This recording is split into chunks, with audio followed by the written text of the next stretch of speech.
Assalamualaikum warahmatullahi wabarakatuh. Halo guys. Di sini saya akan membahas tentang apa sih pendidikan non formal itu? Apa sih pentingnya pendidikan non formal? Bukannya dengan sudah adanya pendidikan formal, pendidikan non formal itu udah tidak diperlukan lagi. Nah, jangan salah guys, pendidikan non formal itu nggak kalah pentingnya dengan pendidikan formal.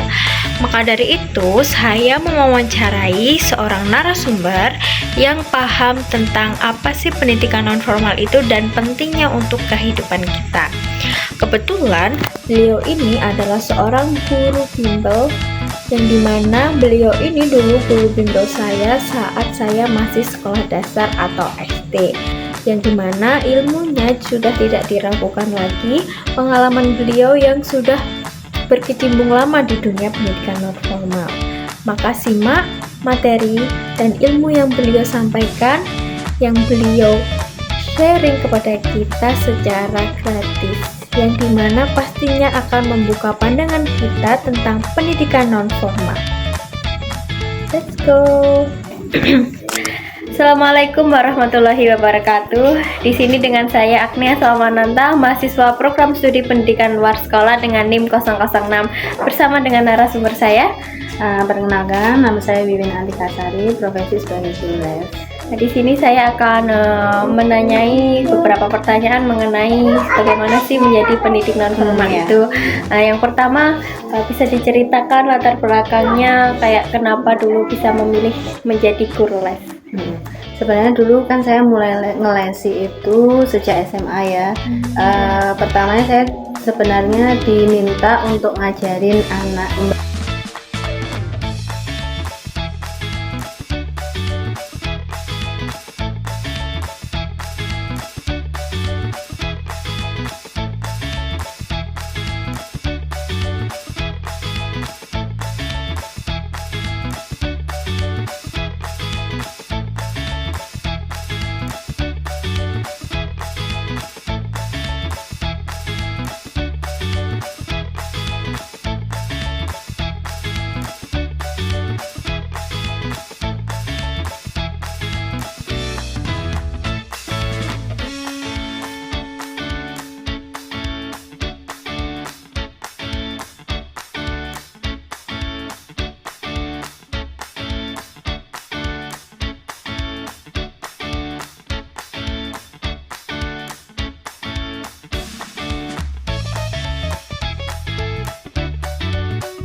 Jadi gitu guys, pentingnya pendidikan non formal di kehidupan kita.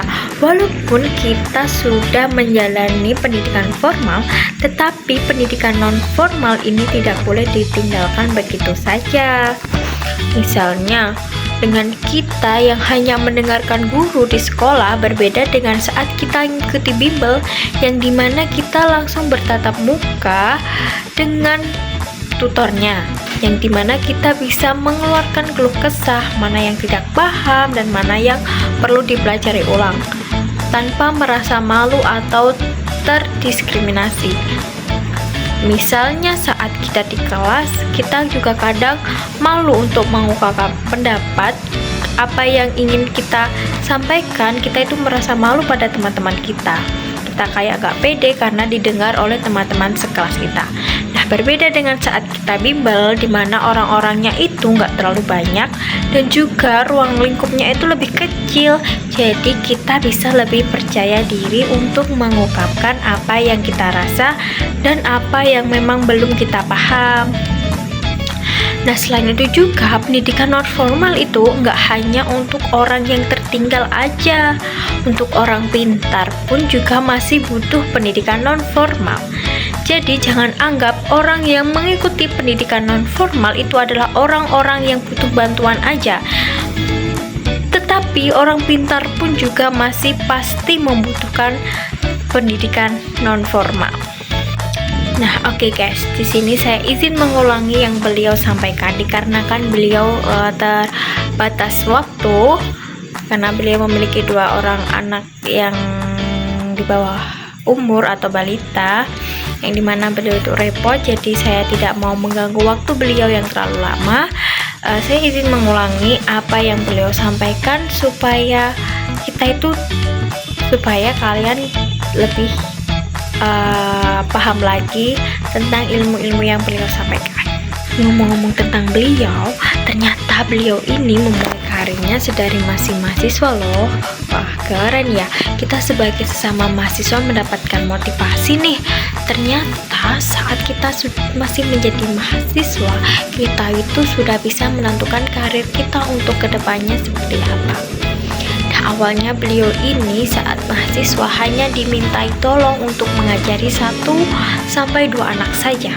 Tapi lama-kelamaan karena beliau enjoy menjalaninya dan ternyata sesuai dengan fashionnya, akhirnya beliau sampai bisa buka bimbel hingga saat ini. Nah, jadi kita sebagai mahasiswa jangan hanya menunggu gelar aja, menunggu S1 baru kita memulai menata karir. Itu salah. Ternyata sedari kita masih mahasiswa, kita itu sudah bisa loh mau menentukan mau jadi apa untuk kedepannya. Untuk materi yang diajari di bimbel atau di dunia pendidikan non formal itu juga nggak sembarangan loh. Jadi jangan takut ataupun khawatir. Biasanya materi yang diajarkan di dunia pendidikan non formal atau seperti bimbel dari beliau itu mengambil materi dari pertama sekolahnya, tentu saja pertama materi dari pendidikan formal. Nah, selain dari materi pendidikan formal itu sendiri, beliau juga mencari dari berbagai sumber yang sekiranya itu masih masuk. Jadi beliau itu menggabungkan dari beberapa sumber yang akhirnya dijadikan satu materi.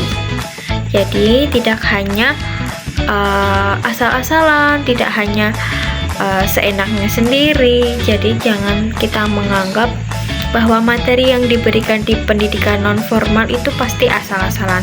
Nah, tentu tidak. Materi yang diajarkan di pendidikan non formal pastinya dari sumber-sumber terpercaya dan juga dari sumber-sumber yang memang fakta, tidak asal-asalan.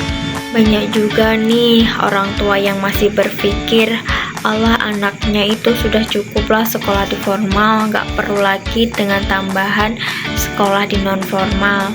Padahal nyatanya anak-anak yang hanya sekolah di formal itu belum tentu bisa seaktif atau bisa seresponsif anak-anak yang sudah sekolah di non formal. Misalnya anak yang hanya sekolah formal, orang tuanya menganggap anak ini sudah oke, yang hanya masuk di sekolah formal, tapi ternyata anak tersebut saat di dalam kelas itu jarang mendengarkan gurunya, main sendiri, tidak mau berpendapat. Tapi orang tuanya itu menganggap bahwa dengan masuk di sekolah formal aja itu sudah cukup. Nyatanya anak yang masuk di sekolah formal itu nggak semuanya bisa fokus memperhatikan guru, bisa berani mengungkapkan pendapat mereka. Beda dengan anak yang ada tambahan sekolah non formal, yaitu dimana setelah mereka sekolah formal, mereka mengulangi lagi materi yang mereka terima di sekolah, mereka ulangi lagi belajar di sekolah non formal, dan mereka juga bisa langsung menanyakan apa yang masih mereka bingung, apa yang masih mereka ingin tanyakan, yang ingin mereka ketahui kepada guru bimbelnya, tanpa merasa didiskriminasi dan juga percaya diri karena ruang lingkupnya yang relatif lebih kecil dibandingkan di dalam kelas. Nah, kadang itu kan juga ada anak-anak yang di kelas itu hanya duduk diam mendengarkan guru menjelaskan tanpa adanya responsif yang gimana-gimana dari anaknya, tidak berani berpendapat, tidak pede, takut, dan hal-hal lainnya. Nah, setelah orang tuanya memasukkannya ke bimbel atau ke sekolah non formal, anak itu perlahan-lahan mulai percaya diri, mulai berani ngomong, mulai berani mengungkapkan apa yang dirasakan, mulai berani berpendapat bahkan. Nah, jadi pentingnya pendidikan non formal itu banyak sebenarnya, cuma banyak orang yang memang belum mengetahui manfaat dari pendidikan non formal. Di pendidikan non formal nggak hanya diajari tentang materi saja, tentang pelajaran, tetapi mengembangkan bagaimana motorik siswa-siswa tersebut, mengembangkan, meningkatkan, dan mengawasi perubahan, pastinya selalu dikontrol. Nah, kalau di sekolah formal itu seperti mengejar target. Kalau kita tidak bisa mengikuti, ya sudah, kita pasti tertinggal. Dan jikalau kita ingin mengulang, pasti kita juga malu sama teman-teman. Kita kayak mikir, masa gitu aja nggak bisa, masa gitu. Guru-guru bimbel itu juga sering memantau perkembangan anak. Jadi nggak hanya beliau itu menerangkan materi, harus mengerjakan, selesai gitu aja enggak, tetapi beliau juga melakukan pendekatan dengan ngobrol dengan anak, menciptakan suasana yang enjoy untuk anak, yang dimana itu kita tidak akan menemukannya di sekolah formal. Kita tahu sendiri di sekolah formal kita harus masuk tepat waktu, saat itu juga, kalau salah langsung dihukum, kalau terlambat mengikuti ya ditinggal. Jadi di pendidikan non formal itu sudah jam yang fleksibel, sangat menyesuaikan apa yang kita butuhkan, tidak disamaratakan. Jadi bedanya pendidikan formal dan pendidikan non formal di situ. Jadi kita jangan memandang rendah pendidikan non formal dibandingkan pendidikan formal. Guru-guru bimbel dan juga tutor-tutor di pendidikan non formal semacamnya itu juga pastinya melihat ataupun mencari tahu latar belakang dari berbagai siswa-siswinya. Pastinya yang masuk di pendidikan non formal atau bimbel-bimbel itu dari berbagai macam latar belakang dan gaya belajar yang sangat berbeda-beda. Sebagai seorang guru bimbel, beliau itu pasti mencari latar belakang siswanya, bagaimana cara belajar yang dapat siswa tersebut terima. Beliau itu mempelajari dan menerapkannya ke anaknya. Beda saat di pendidikan formal, rata-rata gurunya itu nggak mau tahu tentang apa sih latar belakangnya, bagaimana kesulitan para siswanya. Guru-guru di sekolah non formal itu hanya fokus pada satu aturan, yaitu mengajar dengan rata. tanpa membeda-bedakan, tanpa memperdulikan cara belajar mereka yang berbeda-beda. Jadi pendidikan non formal ini tuh sangat bermanfaat bagi anak-anak yang memang memiliki kesulitan belajar yang disamaratakan, anak-anak yang memang membutuhkan perlakuan khusus, seperti yang anak yang perlu dijelaskan mungkin 1 atau 2 kali baru paham, anak yang dijelaskan itu harus pelan banget. Nah, di bimbel itu pasti diajari sesuai dengan gaya belajar siswanya, tidak disamaratakan. Terakhir nih, untuk orang tua yang masih ragu atau tidak yakin untuk memasukkan anaknya ke bimbel, ke les privat ataupun ke sekolah non formal lainnya, saran saya dan juga dari saran dari beliau, jangan ragu, karena memasukkan anak ke pendidikan non formal seperti bimbel, les privat, dan lain-lain itu sangat bermanfaat untuk mengembangkan potensi yang anak-anak miliki. Jadi sebenarnya setiap anak itu memiliki potensi, cuma cara mengasahnya itu kadang kita tidak tahu bagaimana. Nah, dengan mengikuti pendidikan non formal seperti bimbel, les privat, dari seorang tutor itu bisa mengembangkan potensi yang dimiliki masing-masing anak. Jadi sangat bermanfaat untuk orang tua di luar sana yang masih ragu dan kurang yakin memasukkan anaknya, segera masukkan atau memasukkan anak ke bimbel atau privat itu bermanfaat loh. Jadi jangan takut lagi, jangan berpikir kalau pendidikan non formal itu nggak penting. Pendidikan non formal itu penting untuk melengkapi pendidikan yang sudah diterima di pendidikan formal. Sekian materi yang dapat saya ulangi dari beliau. Terima kasih untuk beliau yang sudah meluangkan waktunya untuk membagikan pengalaman serta ilmu serta wawasan baru, membuka tentang ternyata sepenting itu loh pendidikan non formal, supaya kita itu sudah tidak memandang sebelah mata lagi tentang pendidikan non formal. Mohon maaf jika ada kurang kata, penjelasan yang susah untuk dipahami. Kita masih sama-sama belajar. Wassalamualaikum warahmatullahi wabarakatuh.